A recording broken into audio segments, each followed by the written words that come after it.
So last week in our discussion on leadership, we talked about how good leaders does his best to follow through with the things he says he's going to do. But not only that, a good leader will also model the behavior that he tells others to do. I mean, how would it look for a pastor to tell the congregation that a certain thing is a sin to only be doing that thing when not in church? I know I've witnessed it before, and you may have too.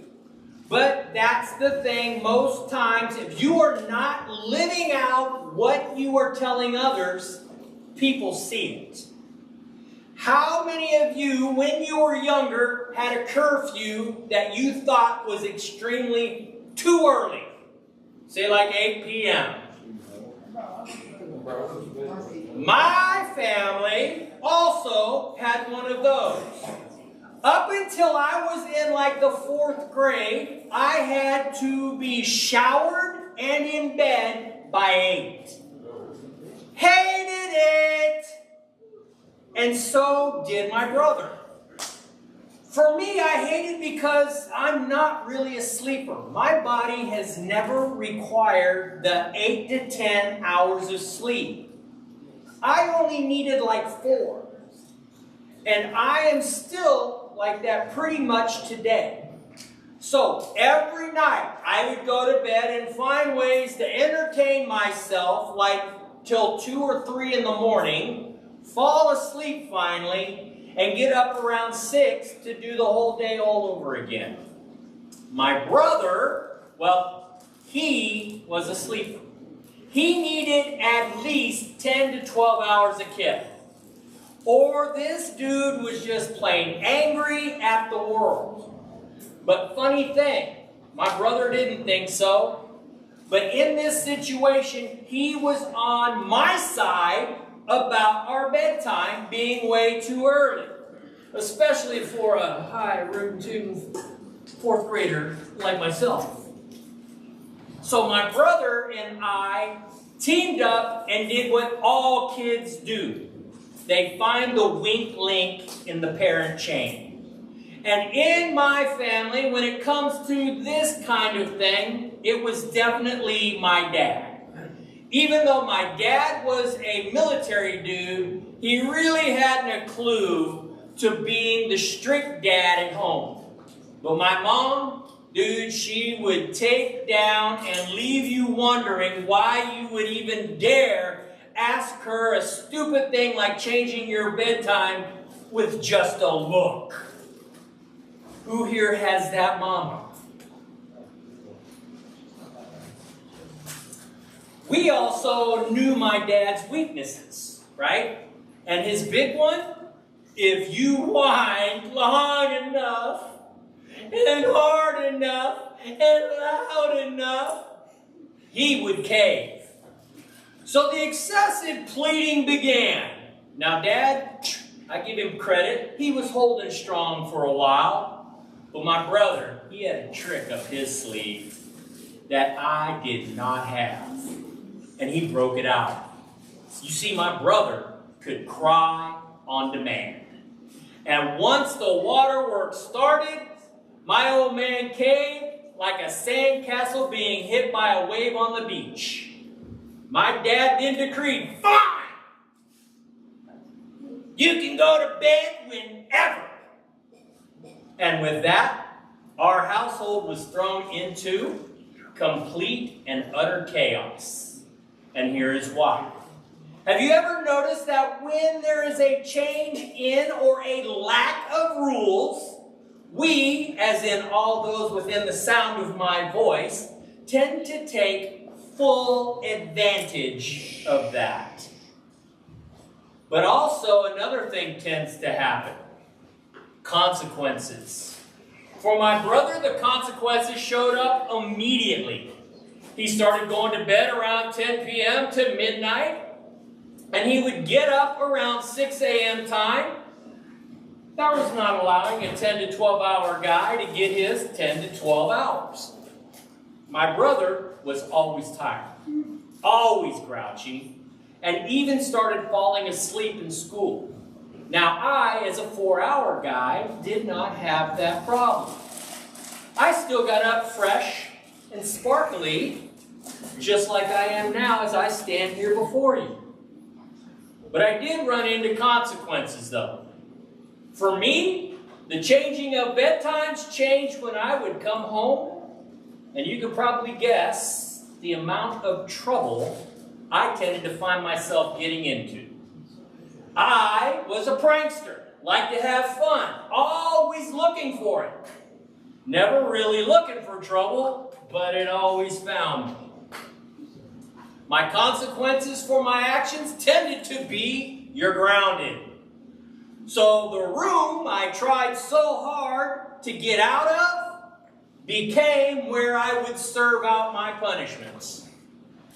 I think my brother and I come to find out that the rule, and I will say it, my mom put into place was wise, and of all things, loving. I see that now as I've grown older and have kids of my own. Rules are usually placed out of love by your leaders.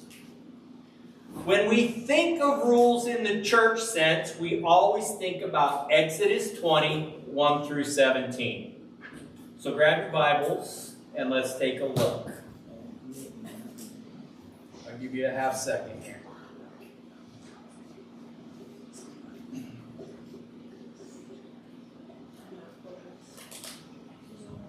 And God spoke all these words. I am the Lord your God who brought you out of Egypt, out of the land of slavery. You shall have no other gods before me.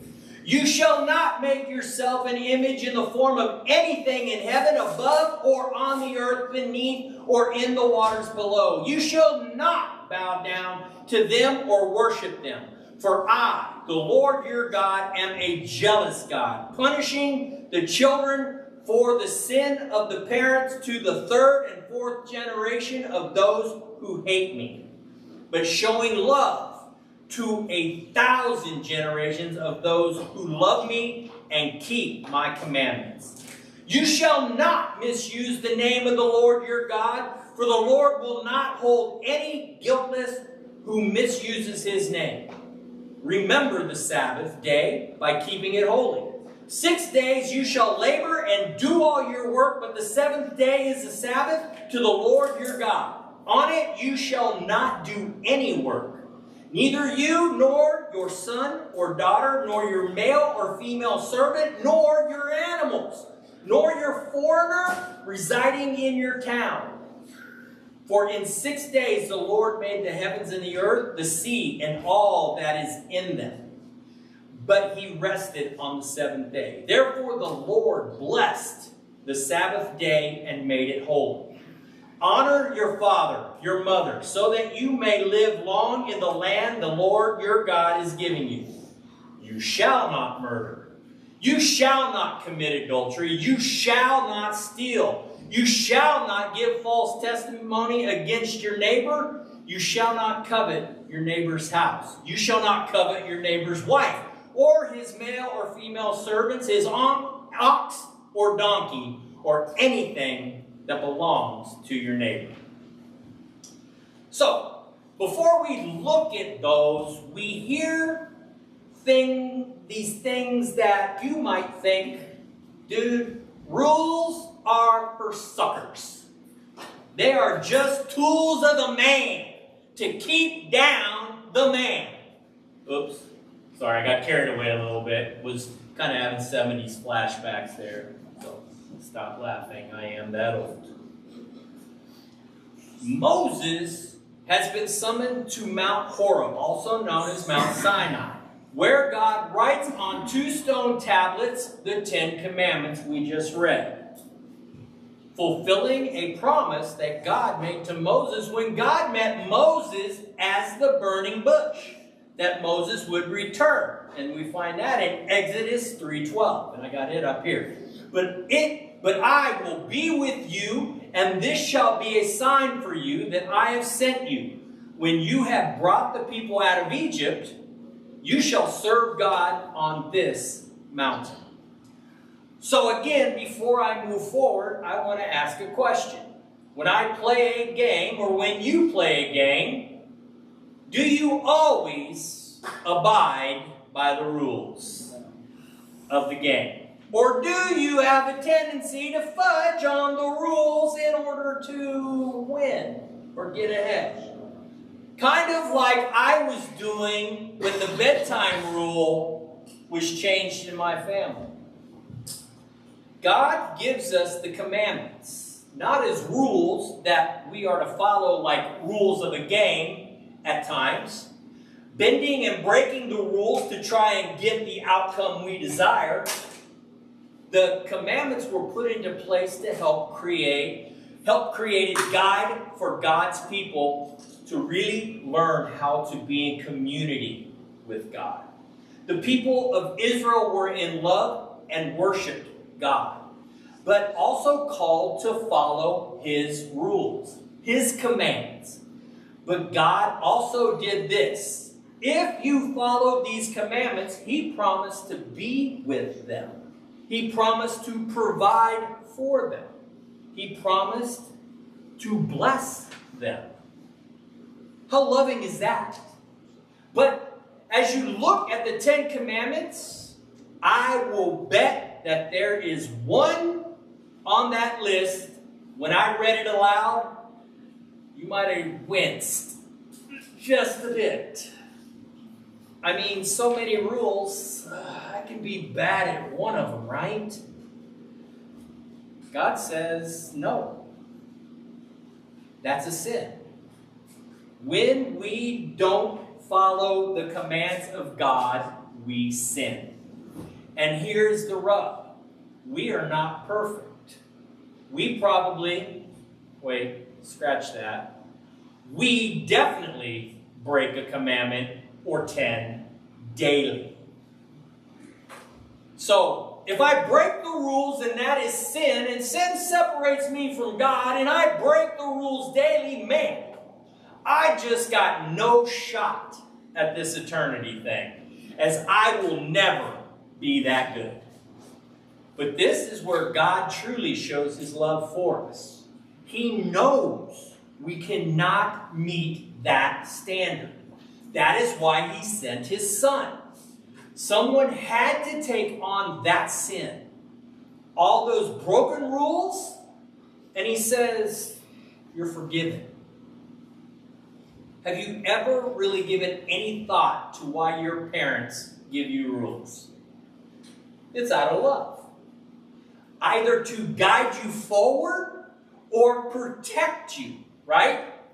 But how often do your parents give you the leeway to do you, right? Hey, baby, don't touch the stove. It's hot.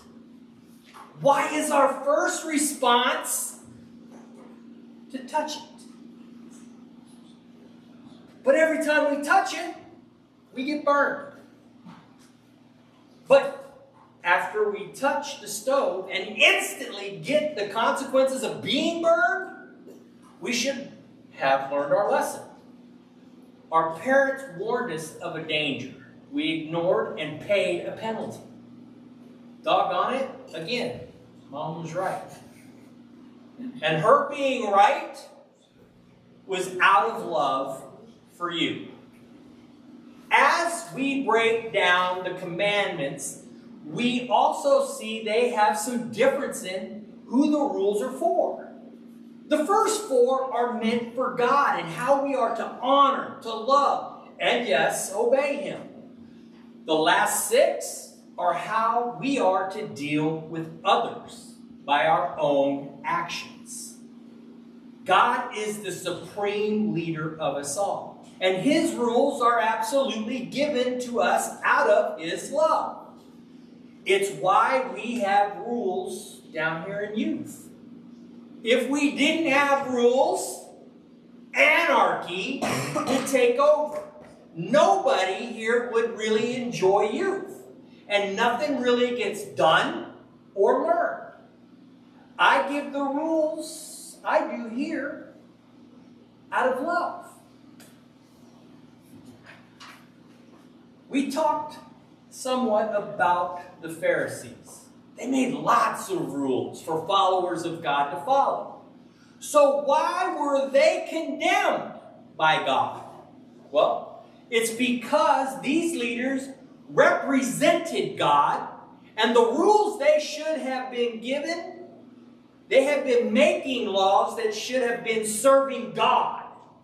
Instead, they made rules that served themselves only, not God, and not those the Pharisees were supposed to be leading. This is why Jesus was so hard on them. In Matthew 22, 34 through 39, you can check that one out.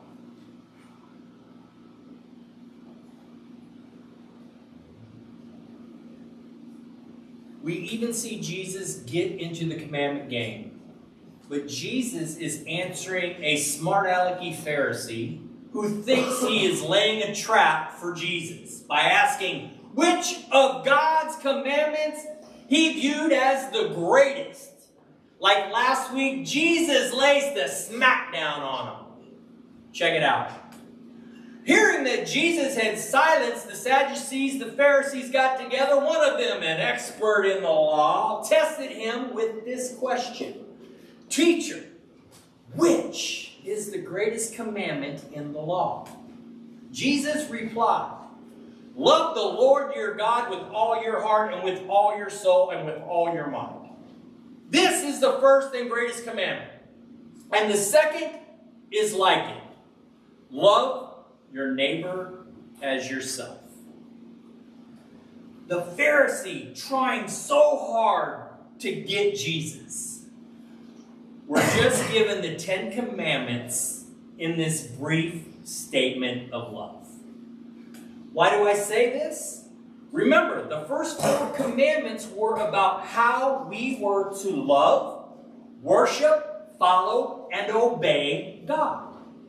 And the last 6 were how we were to treat others by how we acted toward them. In this, we also see Jesus didn't only come to fulfill the law by living a perfect life, because we know that's impossible for us to live up to, but to show us a new way to live, a way centered around love.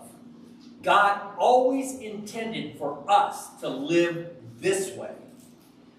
And now, anyone who needed a little clarity on how to do it, Jesus just gave us the example of how to do it. So, the next time you're given a rule, think why the rule was given. What is the heart behind it? Is it just to benefit the person who gave it? Or maybe, just maybe, this rule was given for you, to protect you, to help you grow, because they love you.